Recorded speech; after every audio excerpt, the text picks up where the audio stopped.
Hello and welcome to my YouTube channel maths with Swati. आज हम start करने वाले हैं क्लास 12th का चैप्टर नंबर 7 इंटीग्रल। इसमें आज हम इंटीग्रेशन करेंगे। इससे पहले आपने डेरिवेशन किया होगा, उससे डेरिवेशन का ही नेक्स्ट लेवल है इंटीग्रेशन। डेरिवेशन के फॉर्मूलाज, डेरिवेशन की सारी चीज़ें इंटीग्रेशन से सिर्फ उल्टी है। इट मीन्स जस्ट रिवर्स और एंटी बोल सकते हैं हम, ठीक है। मीन्स कि सपोज आपने डेरिवेशन किया होगा, जैसे पहले सपोज आपने डेरिवेशन किया होगा, मैं यहीं पे बताती हूँ। सपोज आपने D by D X of x किया होगा, तो D by D X of x आपने किया होगा, तो इसका मतलब आंसर आपका 1 आया होगा, है ना। D by D X of X क्या होता है 1, यानी कि अगर एक्स का हम डेरिवेटिव करेंगे तो वो 1 होगा। बट हम वही इंटीग्रल का साइन ये होता है, कौन सा साइन होता है इंटीग्रल का, ये वाला। अगर हम ये करते हैं इंटीग्रल ऑफ एक्स, तो इसमें क्या होता है कि जो एक्स की पावर n है, ये जो n पावर होती है, इसमें n की जगह +1 हो जाता है और नीचे भी ये n+1 आ जाता है। इट मीन्स क्या होगा कि सपोज यहाँ पर हमने एक्स स्क्वायर लिखा, मैं बोलती हूँ एक्स स्क्वायर का मुझे इंटीग्रेशन बताओ क्या होगा। तो इंटीग्रेशन क्या होगा, एक्स की पावर 2+1 अपॉन में 2+1, तो कितना हो जाएगा x³ अपॉन में 3। ये आपका इंटीग्रेशन हो जाएगा। बट डेरिवेशन क्या होगा, D by D X of x square क्या होगा, ये भी आपको पता होना चाहिए।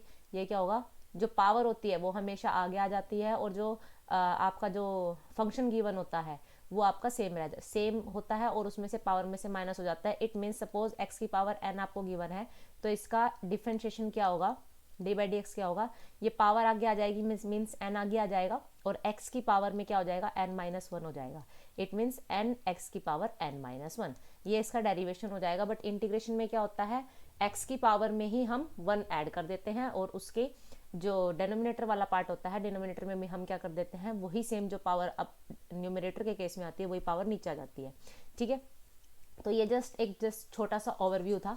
तो अभी हम इंटीग्रेशन स्टार्ट करते हैं। जो आपके फॉर्मूलाज है, सबसे पहले हम फॉर्मूलाज लर्न करेंगे, उसके बाद में हम आगे चैप्टर स्टार्ट करते हैं, ठीक है। देखिए, आपकी बुक में सबसे पहले आपको फॉर्मूलाज गिवन होंगे, ये आपकी बुक की PDF है, आपको इसमें फॉर्मूलाज गिवन होंगे। हम सारे फॉर्मूलाज, ये देखिए, इसमें आपको डेरिवेशन और इंटीग्रेशन दोनों को ही कोरिलेट करके बताया गया है, ठीक है। देखिए, सबसे पहले देखो, D by D X of, अगर हम x करते हैं, वो मैंने आपको अभी बताया क्या होता है 1।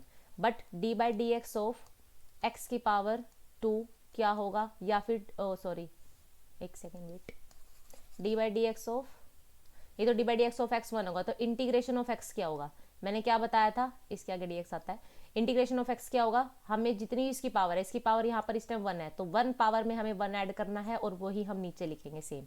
तो क्या हो जाएगा, x² अपॉन 2, ठीक है। इट मीन्स अगर हम इसका फॉर्मूला बनाने लगे तो क्या होगा, D by D X of X की पावर n क्या होगा, n x की पावर n-1। इसका फॉर्मूला ये होगा, जो पावर होती है वो आगे आ जाएगी, ठीक है। सपोज x³ लिया मैंने, तो 3 आगे आ जाएगा, पावर आगे आ गई, और x की पावर में से ये 3-1। इट मीन्स ये कितना हो जाएगा, 3x की पावर 2, ठीक है, यानी कि 3x², ठीक है। यही सेम केस में अब x³ को लेती हूँ इंटीग्रेशन के अंदर, तो क्या होगा उस केस में, देखो आप क्या होगा, हमारी जो पावर होती है वो 1 बढ़ जाती है, और वही नीचे हम लिख देते हैं। तो x की पावर 4 + 4 और प्लस में c, ये c एज अ कांस्टेंट हम यूज करते हैं, तो इसको हम +c करके लिख देंगे, ठीक है। ओके, तो ये हमारा इंटीग्रेशन हो गया। x का पता लग गया आपको, डेरिवेशन ऑफ x 1 होता है, क्योंकि आपको इस चैप्टर के अंदर बहुत जगह पर डेरिवेटिव का यूज भी करना पड़ेगा, तो आपको डेरिवेशन भी याद होना चाहिए और उसका इंटीग्रेशन भी याद होना चाहिए, ठीक है। तो सबसे पहले आपको पता लग गया x का डेरिवेशन क्या होगा 1, और x का डेरिवेटिव इंटीग्रेशन क्या होगा, x² / 2। अब यही मैं आपसे पूछती हूँ, अगर D by D X of 1 means constant, ये फर्स्ट केस हो गया। ये सेकेंड केस, अगर D by D X of 1, यानी कि ये 1 यहाँ पर क्या है, कॉन्स्टेंट है, 1 यहाँ पर क्या है, कॉन्स्टेंट है, तो कॉन्स्टेंट का डेरिवेटिव क्या होता है, कॉन्स्टेंट का डेरिवेटिव होता है 0। आपको पता होगा कॉन्स्टेंट का डेरिवेटिव क्या होता है, 0।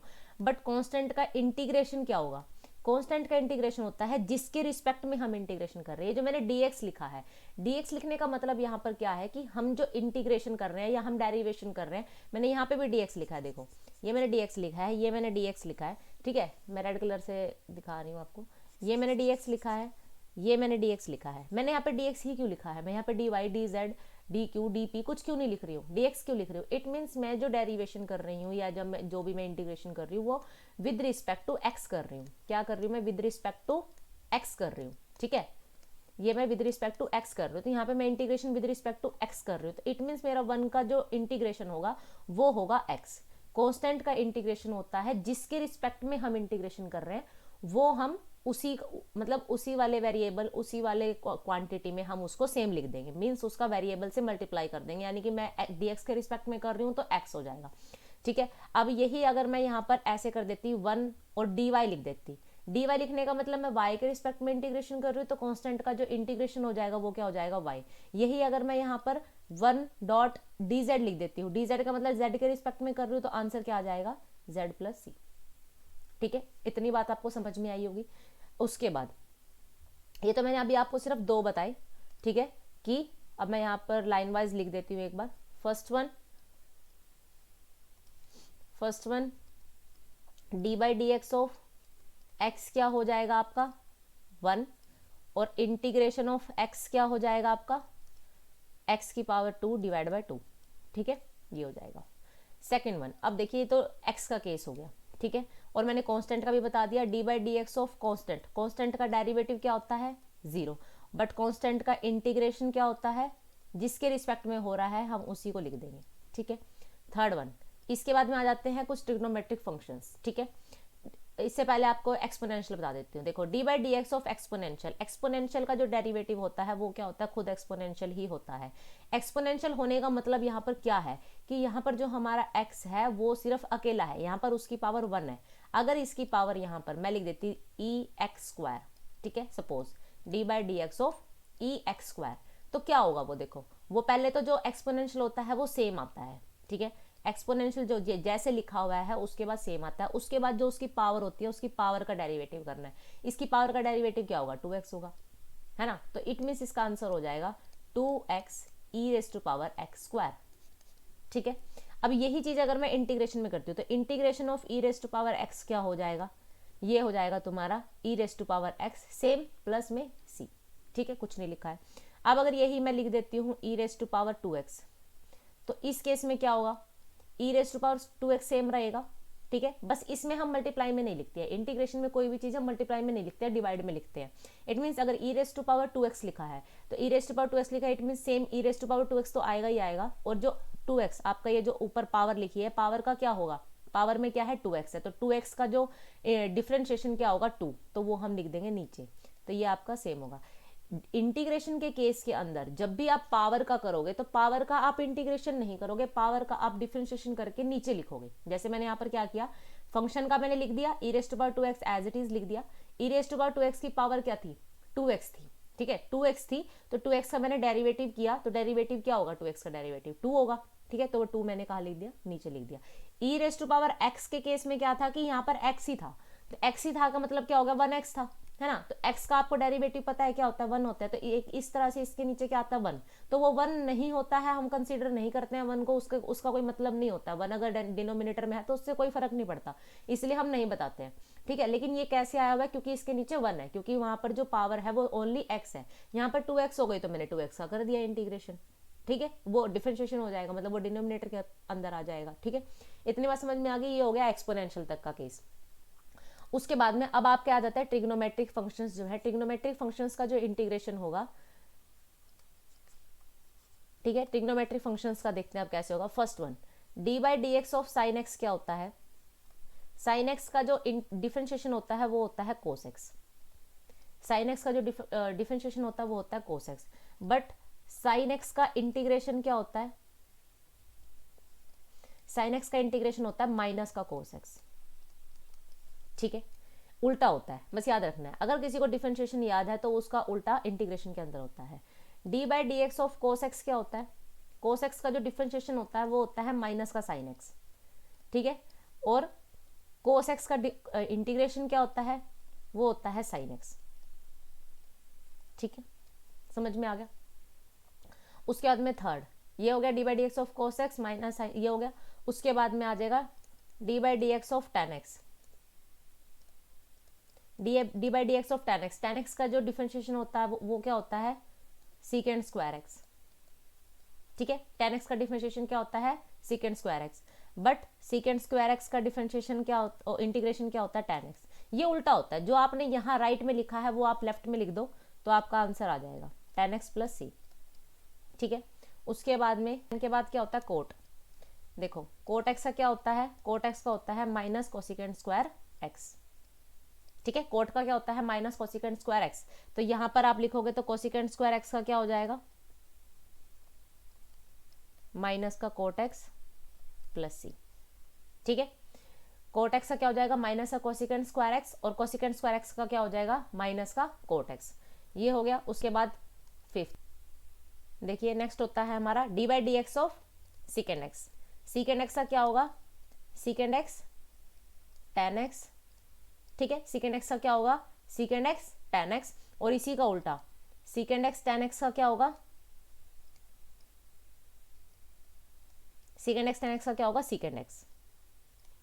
ठीक है, लास्ट जो हमारा बचता है वो हम नेक्स्ट पेज पे लिख देते हैं, सिक्स कोसेक। कोसेक एक्स का D by D X of क्या होगा, कोसेक एक्स का होगा minus cosecant X cot X. ठीक है, और इसी का फिर इंटीग्रेशन क्या होगा, कोसिकेंट एक्स कोट एक्स का माइनस का कोसेक एक्स।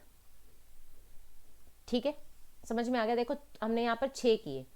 देखिए सबसे पहले D by D X of sine x. Sine x का होता है कोस एक्स, साइन एक्स का क्या होता है कोस एक्स। बस अगर साइन एक्स का आप इंटीग्रेशन करोगे तो वो क्या होगा आपका माइनस का कोस एक्स। ठीक है, उसके बाद में D by D X of cos x. Cos x का जो डिफरेंशिएशन होता है वो होता है आपका माइनस का sine x, but cos x का जो इंटीग्रेशन होता है वो होता है आपका साइन एक्स।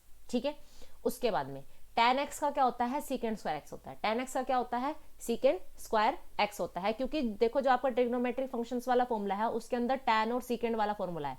ये वाला फॉर्मूला आपने पढ़ा होगा, सीकेंड स्क्वायर x, सॉरी एक सेकेंड वेट, हाँ, secant square x minus tan square x is equal to 1 होता है ना, इस वाले के अकॉर्डिंग, क्योंकि tan और सीकेंड में रिलेशन होता है तो इसलिए D by D X of tan x क्या होता है आपका सीकेंड स्क्वायर x होता है, और सीकेंड स्क्वायर x का जो आपका इंटीग्रेशन होता है वो होता है आपका tan x। ठीक है, नेक्स्ट आपका आ गया कोट। कोट का जो डिफरेंशिएशन होता है वो आपका होता है कोसिकेंड स्क्वायर x माइनस का कोसिकेंड स्क्वायर x। ठीक है, और जब कोसिकेंड स्क्वायर x का आप इंटीग्रेशन करोगे वो आपका होगा कोट x। ठीक है, माइनस का कोट x। नेक्स्ट आपका आ गया सीकेंड एक्स। सीकेंड एक्स जो है उसका होगा सीकेंड एक्स टेन एक्स, और सीकेंड एक्स टेन एक्स का इंटीग्रेशन क्या होगा वो होगा आपका सीकेंड एक्स। ठीक है, उसके बाद लास्ट जो है वो आपका होगा D by D X of cosecant x का क्या होगा माइनस का कोसिकेंट एक्स और कोट एक्स। कोसेक और कोट के अंदर रिलेशन है, कोसेक और कोट के अंदर रिलेशन है। ठीक है, टैन और सीकेंड के अंदर रिलेशन है। ठीक है, इसमें जो डिफरेंशिएशन और इंटीग्रेशन के फॉर्मूलाज हैं वो इनसे ही रिलेटेड है। तो कोसिकेंट एक्स कोट एक्स का जो डिफरेंट इंटीग्रेशन होगा वो होगा आपका माइनस का कोसिकेंट एक्स प्लस सी। ठीक है, इतना समझ में आ गया। ये अभी हमने जितने भी ट्रिग्नोमेट्रिक फंक्शंस थे उनका हमने इंटीग्रेशन कर लिया है। ठीक है, इंटीग्रेशन क्या होता है मीन्स अब आपको पता चल गया। उसके बाद में नेक्स्ट जो है आपके नेक्स्ट जो है वो आपके देखिए अब कौन से है, अब जो आपके इनवर्स वाला केस है देखिए यहीं पे। उसके बाद में साइन इनवर्स एक्स का जो डिफरेंशिएशन होता है वो होता है 1 में स्क्वायर रूट के अंदर 1 माइनस में एक्स स्क्वायर। ठीक है, और ये जब आपका इंटीग्रेशन के पार्ट में जाएगा तो आपको जो राइट में लिखा होता है वो आपका कहाँ पर आ जाएगा, यहाँ पर लेफ्ट में आ जाएगा। ठीक है, तो यानी कि अगर आपको डी एक्स अपॉन में 1 माइनस में एक्स स्क्वायर के ऊपर स्क्वायर रूट दिखता है तो आप क्या लिख दोगे वहां पर डायरेक्ट साइन इनवर्स एक्स। ठीक है, माइनस आ जाता है सिर्फ कोसिकेंट के केस में, तो इधर भी सब कुछ सेम रहता है बट माइनस का साइन आ जाता है कोसिकेंट कोस के अंदर। ठीक है, कोस के अंदर क्या आ जाता है सिर्फ माइनस का साइन आ जाता है। टैन का जो फॉर्मूला होता है, टैन का सबसे ज्यादा यूज होगा टैन इनवर्स एक्स जो होता है वो होता है 1/1 प्लस में एक्स स्क्वायर। इसके अंदर स्क्वायर रूट नहीं आता है, टैन और कोट में स्क्वायर रूट नहीं आता है, बस माइनस और प्लस का फर्क है। अगर आपका 1 प्लस एक्स स्क्वायर आप माइनस का कोट इनवर्स एक्स लिख सकते हो या फिर आप टैन इनवर्स एक्स लिख सकते हो। ठीक है, ये देखिए आपका प्लस और प्लस है बट फर्क क्या है, अगर आपको टैन लिखना है तो आप टैन लिखो, आपको माइनस का कोट लिखना है तो आप माइनस का कोट लिख दो, कोई फर्क नहीं है, दोनों उसके फॉर्मूला सेम है, बस प्लस और माइनस का फर्क है और फंक्शन का फर्क है। ठीक है, उसके बाद में नेक्स्ट तो आपके 4 हो गए। उसके बाद में सीकेंड और कोसिकेंट एक्स में देखो सीकेंड के केस में क्या है, ये 1 में देखिए आपने साइन इनवर्स एक्स का क्या पढ़ा है, साइन इनवर्स एक्स का आपने पढ़ा है स्क्वायर रूट के अंदर 1 में 1 माइनस में एक्स स्क्वायर। बट जब आप सीकेंड और कोसेक करोगे, सेक और कोसेक करोगे, इसके अंदर आपका ये जो है पलट जाएगा, 1 नियर एक्स स्क्वायर माइनस 1 हो जाएगा और एक एक्स आगे ऐड हो जाएगा, देखिए ठीक है। तो ये प्लस का केस हो गया। और माइनस कॉस इनवर्स के केस के अंदर से फॉर्मूला सेम ही रहेगा, बस माइनस का साइन चेंज हो जाएगा। मतलब कि यहाँ से आपको क्या पता लगा, टैन और कोट का फॉर्मूला सेम है, बट आपको सिर्फ फंक्शन का फर्क है। अगर आप उसमें माइनस लिखना चाहते हैं तो आप वहां पर माइनस की वो टर्म लिख देंगे। अगर आपको माइनस नहीं लिखना है तो आप प्लस का ही केस ले सकते हैं। जैसे 1 में अभी जो पीछे पढ़ा आपने 1 प्लस में एक्स स्क्वायर, इसका आंसर होता है टैन इनवर्स एक्स। और दूसरा इसका क्या बनेगा, माइनस का कोट इनवर्स एक्स। ठीक है, अब ये सेकंड के केस के अंदर भी यही चीज होगी। ठीक है, 1 में एक्स और एक्स स्क्वायर -1 ये आ जाएगा। तो आप एक बार सेक लिख सकते हो या फिर आप माइनस का कोसेक लिख सकते हो। इतना समझ में आ गया। एक्सपोनेंशियल का मैंने आपको पहले ही बता दिया था, डेरिवेटिव ऑफ एक्सपोनेंशियल सेम रहता है, बट इंटीग्रेशन में क्या होता है, वही चीज सेम रहती है। बट अगर ये चीज ऐसे हो जाएगी तो आप क्या लिख दोगे, e⁻²x, और इस 2x आप डेरिवेटिव करोगे वो आप लिखोगे नीचे, तो नीचे आ जाएगा 2। ठीक है, अब आगे देखिए डेरिवेटिव, देखो log x का जो डेरिवेटिव होता है, log x का डेरिवेटिव जो होता है वो होता है आपका 1/x। तो इट मीन्स जब आपको इंटीग्रेशन के अंदर 1/x दिखेगा तो आप वहां पर क्या लिख दोगे, log x। इतनी बात समझ में आई, इसमें कुछ नहीं है, सिंपल log x। अगर आपने डेरिवेटिव अच्छे से पढ़ा है, अगर आपको डेरिवेशन पता है, तो आपको सिर्फ उसका उल्टा देखना है कि जो आपने डेरिवेशन करके जो आंसर आया, अगर वो आपको इंटीग्रेशन में दिख रहा है, इट मीन्स वो आपका क्या है, इंटीग्रेशन हो रहा है उस टर्म का। ठीक है, उसके बाद में अगर आपको ऐसा कुछ दिखता है, इस टाइप की कुछ टर्म कि आपकी कांस्टेंट की पावर समथिंग कुछ है, मान लो यहाँ पे 2 की पावर x है और अपॉन में log 2 लिखा है, अपॉन में log 2 लिखा है, तो आपका जो आंसर होगा वो आपका क्या होगा, जो ऊपर वाली टर्म लिखी हुई है वही सेम, यानी कि 2⁻x ही हो जाएगा। वो क्या हो जाएगा, वो आपका 2⁻x ही हो जाएगा।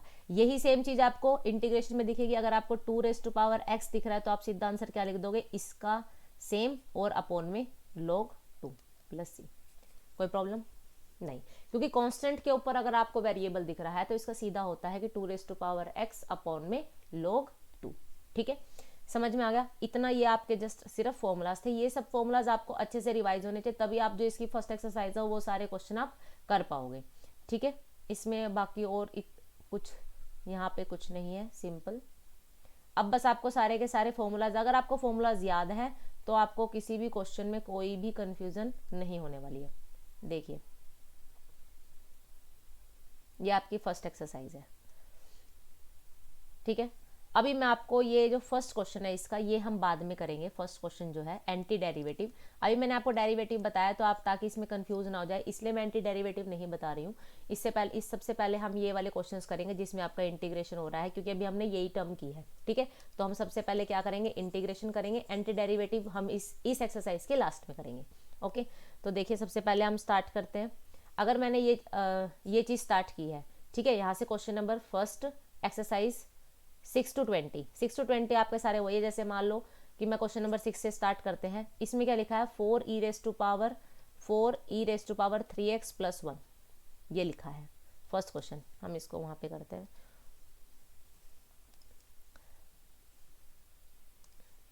पहला है 4e⁻3x + 1। आपको इसका इंटीग्रेशन करना है। सबसे पहला आपका काम क्या है, सबसे पहले आप इंटीग्रेशन का साइन लगाएंगे।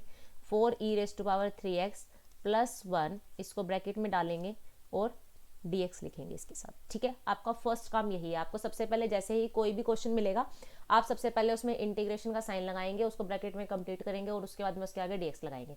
सेकंड केस के अंदर अगर आपको इसका फंक्शन, इस फंक्शन का पता है इंटीग्रेशन क्या होता है, तो आप इसको फर्दर डिवाइड कर देंगे। कैसे डिवाइड करेंगे, एक बार मैंने इंटीग्रेशन लिया 4e⁻3x, मैंने इसको इस पे एक अलग से इंटीग्रेशन लगा दिया dx, प्लस में ये 1 एक्स्ट्रा है प्लस में, तो 1 के साथ भी अलग से हमने उसको डिफरेंशियल इंटीग्रेशन के अंदर तोड़ दिया।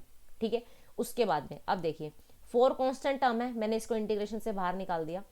e⁻3x dx प्लस में 1 dx, कोई प्रॉब्लम नहीं। अब देखिए 4 इंटीग्रेशन ऑफ e⁻3x, आपको पता है कि एक्सपोनेंशियल का फंक्शन का जो इंटीग्रेशन होता है वो सेम होता है, बट जो ऊपर टर्म होती है इसका हम करते हैं डेरिवेटिव, यानी कि 3x का डेरिवेटिव क्या होगा 3, और वो आपका कहाँ पर आएगा, डिनोमिनेटर के अंदर। तो ये तो हो गया इसका इंटीग्रेशन। 1 का इंटीग्रेशन क्या होता है, x होता है, बट 1 का डिफरेंशिएशन क्या होता है, साइड में लिख देती हूँ, d/dx ऑफ 1 क्या होता है 0। ठीक है, बट d/dx ऑफ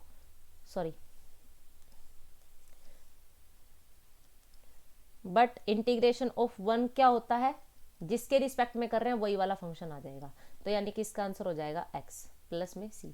तो यानी कि इसका टोटल आंसर हो जाएगा 4/3 e⁻³ प्लस x प्लस सी। कोई कंफ्यूजन नहीं होनी चाहिए मुझे लगता है इसमें, बिल्कुल इजी था ये। उसके बाद में देखिए नेक्स्ट क्वेश्चन क्या है, x² 1 माइनस में x²।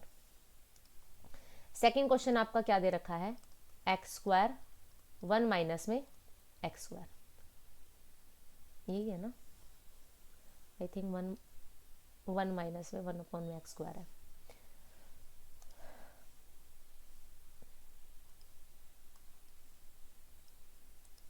वन अपॉन में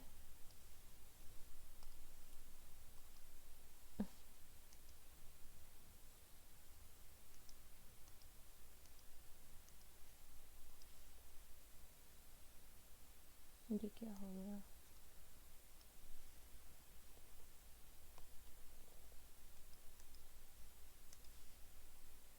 वन अपॉन में x², ठीक है, ये हो गया x² 1 माइनस में 1 अपॉन में x²। देखिए सबसे पहले काम मैंने बताया था, इंटीग्रेशन लगाएंगे, इस पूरी टर्म को लिख देंगे, कोई कंफ्यूजन नहीं होनी चाहिए यहाँ तक। इसके बाद में अब मैं इसके अंदर मल्टीप्लाई करती हूँ, मैंने x² की 1 से मल्टीप्लाई करी, क्या बन गया x² माइनस में इस x² के अंदर मल्टीप्लाई क्या बन गया x² अपॉन में x², ठीक है, dx। इसको हम ब्रैकेट में बंद कर देते हैं, हमने सिर्फ उसको ओपन कर लिया। नेक्स्ट अब मैं इसको फर्दर अलग अलग कर देती हूँ, एक x² dx इधर लिख दिया मैंने, इसको काटा दोनों को तो 1 आ गया यहाँ पर, तो माइनस में 1 dx, ठीक है। अब देखिए नेक्स्ट स्टेप में x² का इंटीग्रेशन क्या होगा, जितनी पावर लिखी है पावर में 1 ऐड करेंगे, उसी चीज से नीचे डिनोमिनेटर के अंदर डिवाइड करेंगे, तो यानी कि x³ अपॉन में 3 प्लस में, सॉरी माइनस है यहाँ पर, माइनस में -1 का क्या होगा x, तो ये इसका आंसर हो जाएगा प्लस c, ठीक है, x³ अपॉन में 3 माइनस में x प्लस में c, ठीक है। नेक्स्ट क्वेश्चन आपका क्या है, ax² plus bx plus c। देखो ये तो बिल्कुल ही सिंपल है, इसको मैं यही बता देती हूँ। देखिए ये है, यहाँ पर आपका a कांस्टेंट है, तो x² का क्या होगा x³ अपॉन में 3 इस x² का, यहाँ पे b कांस्टेंट है तो b को एज इट इज, और x का क्या होगा x² अपॉन में 2। यहाँ पे c लिखा है, c एक कांस्टेंट टर्म है, कांस्टेंट टर्म के साथ x जो है वो एक्स्ट्रा आ जाएगा, तो इसका आंसर हो जाएगा ax³ अपॉन में 3 प्लस में b/2 x² प्लस में cx, ये इसका आंसर हो जाएगा, सिंपल, ठीक है। अब देखिए नेक्स्ट जो है वो आपका 2x² प्लस e⁻⁴ ये तो सिंपल है, इसमें क्या होगा 2x² की वैल्यू x³ अपॉन में 3 और e⁻⁴ का e⁻⁴, यानी कि आंसर क्या बन जाएगा 2 अपॉन में 3 x³ प्लस में e⁻⁴, इसका आंसर हो जाएगा, कोई प्रॉब्लम नहीं। उसके बाद में अब देखिए जो टफ क्वेश्चन है वो आपका क्वेश्चन नंबर 10 हो गया थोड़ा सा, √x माइनस में 1 अपॉन में √x का स्क्वायर, क्या दे रखा है फोर्थ क्वेश्चन, √x माइनस में 1 अपॉन में √x का स्क्वायर, ये दे रखा है, ठीक है। तो सबसे पहले आप क्या लगाओगे, इंटीग्रेशन लगाओगे, इस टर्म को लिखोगे √x माइनस में 1 अपॉन में √x का स्क्वायर, ठीक है, dx। तो देखिए सबसे पहले आप इस स्क्वायर को खोलोगे, यहाँ पे आप कौन सा फॉर्मूला लगाओगे, a माइनस में b का स्क्वायर, ठीक है, a माइनस बी स्क्वायर क्या होता है a² प्लस में b² माइनस में 2ab, ठीक है, मैंने लगा दिया a² यानी कि √x का स्क्वायर प्लस में 1 अपॉन में √x का स्क्वायर और माइनस में 2 into √x multiply by 1/√x, कोई प्रॉब्लम नहीं। इंटीग्रेशन लगा रखा है, dx मैंने लिखा है, अभी तक हमने इंटीग्रेशन नहीं किया तो ये चीज आपको लिखनी ही लिखनी है। अब देखिए √x का स्क्वायर करेंगे तो क्या आ जाएगा x, देखिए रूट में कोई भी टर्म है, जैसे मैंने लिखा यहाँ पे रूट में कोई भी टर्म है, इसका अगर आप स्क्वायर कर रहे हो इट मीन्स यही नंबर 2 बार आ रहा है, ठीक है, जब 2 बार लिखते हैं तो ये रूट से रूट कट जाता है, सिर्फ आंसर 2 आता है, ठीक है। इट मीन्स देखिए रूट से रूट भी नहीं कटता है, एक तरह से रूट से रूट नहीं कटता है, हम उसकी पावर देखते हैं, देखिए पावर यहाँ पर मैंने √2 लिया था, ठीक है, तो देखिए √2 की 2 बार यानी कि √2 मल्टीप्लाई बाय √2, तो √2 जो है उसको हम क्या लिख सकते हैं 2 की पावर 1/2 मल्टीप्लाई बाय 2 की पावर 1/2, तो जब बेस सेम होता है तो पावर क्या हो जाती है ऐड हो जाती है, मल्टीप्लाई के केस में तो 1/2 प्लस 1/2, ये हो गया आपका 2/2 यानी कि 1, तो यानी कि जो आंसर होता है वो 1। तो यहाँ से हमें सीधा क्या पता लगता है, इतना बड़ा हम ना कर कर हम क्या करते हैं, सीधा याद रखते हैं कि जैसे √2 का स्क्वायर है, इट मीन्स क्या हो जाएगा, ये सीधा 2 हो जाएगा। कहीं भी आपको रूट के ऊपर स्क्वायर मिल जाता है तो आप वो जो टर्म वहां पर लिखी हुई है उस टर्म को सीधा लिख देंगे, ठीक है, अगर आपको रूट में कुछ भी मिलता है तो जैसे मुझे यहाँ पे √x था तो मैं x लिख दूंगी सीधा, इसका क्या आ जाएगा 1/x आ जाएगा, ये √x से √x कट गया तो यहाँ पे आ जाएगा -2। अब आपकी ये टर्म बन गई dx के अंदर, ठीक है। तो अब आपका क्या होगा, देखो x का क्या हो जाएगा x² 2 प्लस में 1/x का क्या होगा, आप इसको या तो 1/x का आपको बताया था log x होता है, और 2 का क्या हो जाएगा 2x, ठीक है, ये चीज हो गई सिंपल। तो आपकी आंसर आ जाएगा ये सिंपल, ये वाला आंसर आ जाएगा। 1/x था ना, 1/x का इंटीग्रेशन क्या होता है log x होता है, क्योंकि log x का derivative d/dx of log x क्या होता है, d/dx ऑफ log x होता है 1/x। तो इंटीग्रेशन ऑफ 1/x dx क्या होता है log x प्लस में c, ठीक है, ये होता है। अगर आप अपने पेपर के अंदर इस तरह से अगर आप कोई फॉर्मूला लगा रहे हो और आप उस फॉर्मूले को साइड में डिफाइन कर रहे हो तो आपके मार्क्स मिलने के चांसेस बहुत ज्यादा हो जाते हैं, ठीक है। तो इस तरह से आप इसके क्वेश्चंस करेंगे। नेक्स्ट,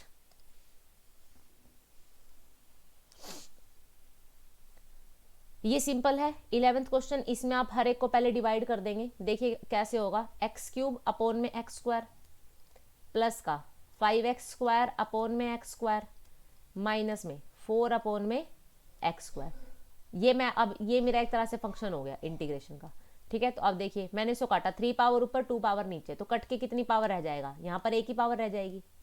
यहाँ पे x² से x² कट जाएगा तो कितनी क्या रह जाएगा, सिर्फ 5 रह जाएगा, और ये 4 अपॉन में x² रह जाएगा, कोई प्रॉब्लम नहीं। अब देखिए आपका जो ये है, अब मैं इसको ये कर रहा तो ये फर्स्ट वाले का इंटीग्रेशन क्या होगा x² 2, 5 का क्या हो जाएगा 5x। अब देखिए ये जो पावर है यहाँ पे नीचे 2 है, ठीक है, तो आप इसको क्या करो, आप इसको ऊपर लिख सकते हो। देखो मैंने इसमें इसको कैसे करके दिखाती हूँ। अगर हम इसको यहाँ करते हैं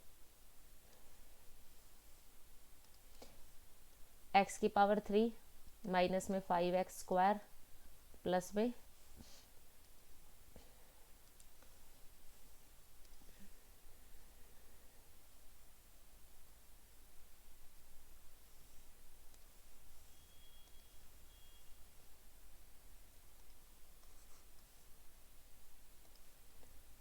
प्लस में 5x² माइनस में 4 अपॉन में x²। ये आपका क्वेश्चन था, अभी मैंने सोल्व किया। तो इसको कहाँ तक आगे थे हम, x प्लस में 5 माइनस का 4/x²। देखिए इसका तो सीधा आप कर दोगे इंटीग्रेशन, x का हो जाएगा x² 2, 5 का हो जाएगा 5x। अब बचाइए तो देखिए जो x² नीचे है, मैं इसको अगर ऊपर लेके जाऊंगी तो ये पावर हो जाएगी x की पावर -2, ठीक है।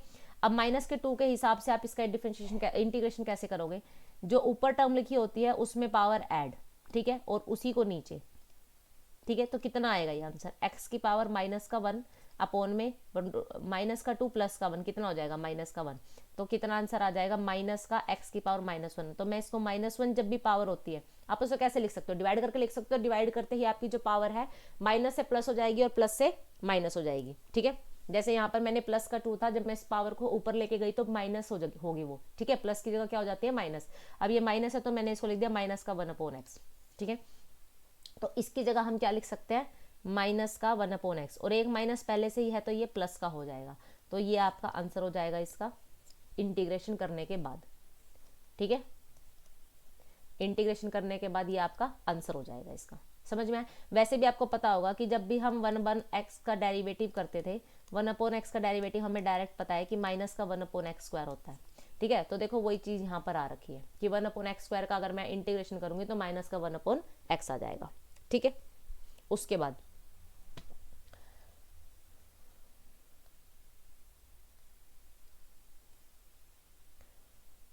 नेक्स्ट क्वेश्चन, 11 तक हमने ये कंप्लीट कर लिए हैं, ठीक है।